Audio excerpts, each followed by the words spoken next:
So hi at welcome muli dito sa ating channel. Eto na mga tol, One Piece Chapter 1207 spoiler. Talagang sa Egghead Island, napalaban na si Luffy kay Saturn. Nagpakitang gilas na sa wakas. Hindi nga ang mga mangyayari sa last part ng chapter na to. Kaya yun, syempre, bago natin simulan, huwag kalimutang mag-subscribe at ilike ang video ito bilang suporta sa ating channel. So One Piece Chapter 1107 at ang title nga nito ay I Was Looking For You. Mukhang tumutukoy nga ito kay Caribou dahil sa last part ng chapter, parang alam na nga natin kung sino ba yung pagsasabihan niya ng mga sekreto niya. Sa simula nga raw ng chapter, ipinapakita na kasama nga raw ng giant pirate si Oimo at Kashi. So bali sila nga yung mga nakita nating giant sa Enies Lobby. At kung maaalala nyo, sa pagtatapos nga ng arc na yun, umalis nga sila patungong Elbap. At nakita na nga natin sila sa Elbap nung tinalo ni Shanks si Kid. At ngayon kasama na nga sila ni Brogy at Dory dito sa Egghead Island. So dahil nga sa laki ng mga giant, nakita nga raw ito ni Usopp. At talagang nasorpresa nga raw ito at hindi makapaniwala na nagpunta nga yung mga yan sa Egghead Island. At alam natin na napakalaki ng kaugnayan nito kay Usopp dahil sa gusto niya nga maging brave warrior of the sea at talagang Elbap nga yung gusto niyang puntahan. Ipinakita naman daw si Jinbei kung saan papunta pa nga rin daw ito, kung saan naglalaban si Zoro at si Lucci.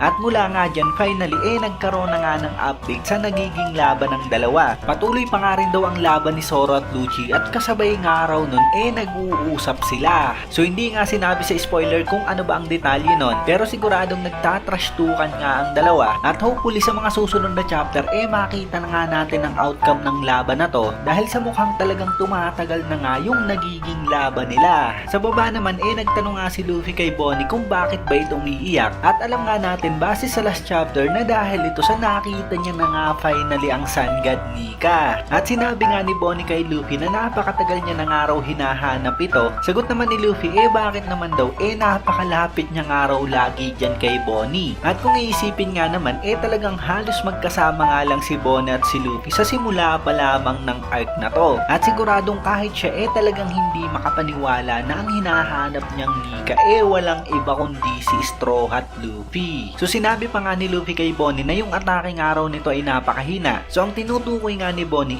yung Sun God Nika attack ni Bonnie kay Saturn. At alam nga natin na talagang humina nga yun dahil sa parang humina nga rin yung paniniwala ni Bonnie sa Sun God Nika. At ngayon dagdag pa nga ni Luffy talagang ipapakita niya nga raw dyan kay Bonnie kung paano ang totoong atake. At mula nga dyan talagang binanata ng araw ni Luffy ang si Saturn at talagang pinaulanan nga raw ito ng suntok at ginamit niya nga ang ataking Don Gatling. So grabe, finally eto na nga ang simula at talagang maghaharap na nga si Luffy at si Saturn. Talagang pinakahihintay nga natin ito at alam natin na si Luffy nga lang yung talagang kayang tumapat ngayon dyan kay Saturn. Talagang hindi nga papayag ang Gorosei na makatakas na nga lang sila basta-basta. Siguradong gagawin nga nito ang lahat, wag lang mangyari yon. Kaya mas okay talaga na labanan na nga lang nito ni Luffy. Nakatikim nga agad ng Gorosei ng napakatinding sunod-sunod na atake at siguradong talagang napakatindi nga ang damage yun kay Saturn dahil sa alam naman natin na parang hindi nga siya dumedepensa sa mga atake sa kanya at masyado nga siyang umaasa dun sa regeneration ability niya. At napansin nga lang din natin na talagang consistent nga yung paggamit ni Luffy ng salitang doon sa mga atake niya pag naka Gear 5 siya. At asahan na nga natin na siguradong makakakita pa nga tayo ng mga mas matitindi pang atake mula kay Luffy. Meanwhile si Kizaru naman daw talagang hindi pa rin nadadala at sumugod na naman nga raw ito para patayin si Bonnie at si Dr. Vegapunk. Pero finally nagpakitang gilas na nga si Sanji at sinalag niya nga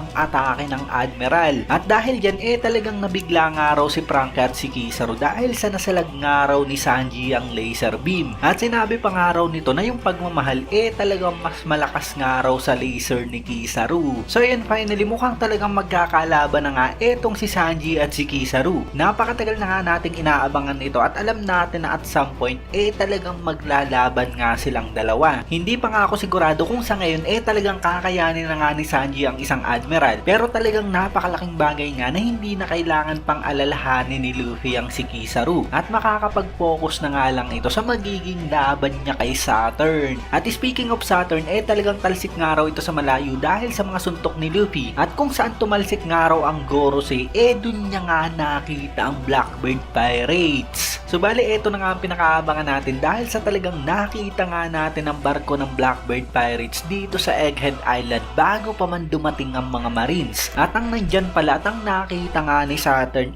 walang iba kundi si Katarina Dibon at si Van Ogre. At nag-uusap nga raw ang dalawa patungkol kay Teach sa goal nito at sa special lineage na alam na nga raw talaga ni Saturn. So yun, isang matinding revelation na naman nga ito dahil sa talagang hindi pala normal si Blackbird at meron nga itong special lineage. Marami nga talagang kakaiba sa kanya tulad na lamang nung hindi raw ito natutulog. At isa pa nga yung pagkakaroon niya ng dalawang devil fruit na lumalabas na mukhang kayang-kaya niya pang dagdagan. At sa palagay ko nga maaaring may kaugnayan ng mga katangiang ito ni Blackbird sa sinasabing special lineage niya. So gusto nga raw atakihin ni Saturn ang dalawang Blackbird Pirates pero biglang ginamit nga raw ni Van Ogre ang kanyang warp fruit at nag-teleport palayo. Gusto na nga raw nitong umalis dahil sa tapos na rin naman daw yung mission nila. So ano kaya ang ginawang mission na ito ng Blackbird Pirates dito sa Egghead Island? Siguradong napaka-importante nga nito para talagang sadyain nila at mukhang hindi na nga nila hihintayin pa kung sino bang matatalo dito sa Egghead Island dahil sa hindi nga yun talaga yung pakay nila. So update nga lang mga tol, hinawakan pala ni Katarina Dibon si Saturn bago nga nila masabi na tapos na nga raw yung mission nila. Kaya lumalabas na yun nga talaga ang mission ng Blackbird Pirates at gusto nga talaga nilang magaya ni Dibon itong si Saturn. So dahil dyan maaring talagang gusto nga rin ni Blackbird na makapasok sa Marijua. At sa last part nga ng chapter